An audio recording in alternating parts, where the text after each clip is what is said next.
paralyzing night where every whisper feels alive. I don't think I ever understood what real fear meant, not until that night. The night when every whisper felt alive, when the rain didn't just fall, it listened. It started like any other evening. I was exhausted from work, mentally drained, and desperately needing sleep. The forecast promised a heavy rainstorm throughout the night, and normally that sound comforted me. There's something strangely calming about rain, right? The rhythmic tapping against the windows, the distant rolling thunder, the way the world outside fades into a quiet, wet blur. So I made tea, closed the curtains, dimmed the lights, and prepared for what I thought would be the most peaceful sleep I'd had in months. But peace never came. Instead, what came was something else entirely. From the moment the rain started, it felt different, not relaxing, not gentle. It hammered violently against the house, like hundreds of desperate fingers, tapping, scraping, begging to be let in. The wind howled through the cracks of the windows, breathing like something alive. The room felt colder than usual, the air heavy, thick, almost watchful. I remember sitting on my bed, staring into the dim room, listening, and then I heard it, a whisper, very faint, very soft, something that almost blended into the storm. At first I dismissed it. I told myself it was wind, the pipes, my tired brain playing tricks. But then I heard it again, closer, clearer, right behind my ear. I froze. I didn't move, didn't breathe, didn't blink. I just sat there, waiting. And slowly, it whispered again, a single breathy sound. Not clear words, more like a voice trying to speak through water, something human yet wrong. My heart pounded so hard I could feel it shaking my chest. Goosebumps crawled across my skin like icy fingers. This wasn't my imagination. Someone or something was in the room with me.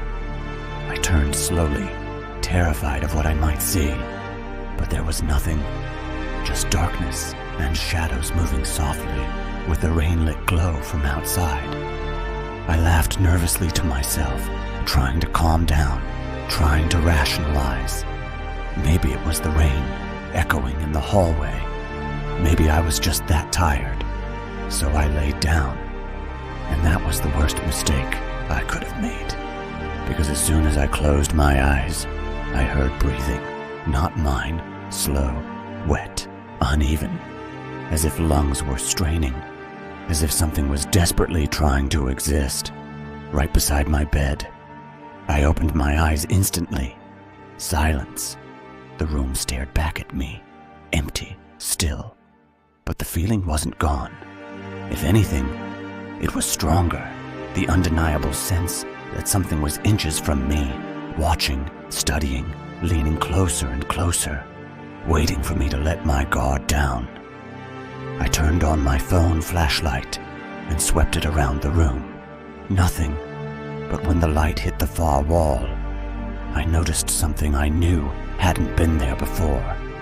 Wet streaks, thick drips of water crawling slowly down the paint, as if something soaked had stood there, dripping inside my room. My throat went dry. My breath shook. Every instinct screamed at me to get up, to run, to get out of the house. But I couldn't move. I physically couldn't. My body went numb, heavy, completely paralyzed. I tried to lift my hand. Nothing. I tried to scream. Silence. Only my eyes were free. And that's when I saw it. Something shifted in the corner. Not a clear figure. Not a full shape. Just darkness. Darker than the room itself. A piece of shadow standing where it shouldn't be standing. Tall, motionless, aware. The whisper came again. But this time, it formed words. I finally found you.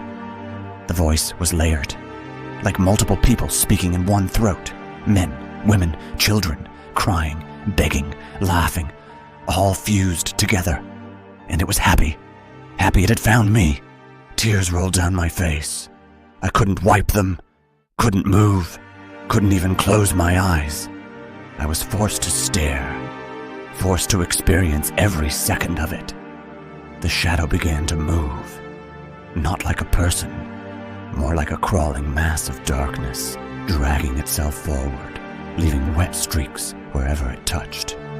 The smell hit next.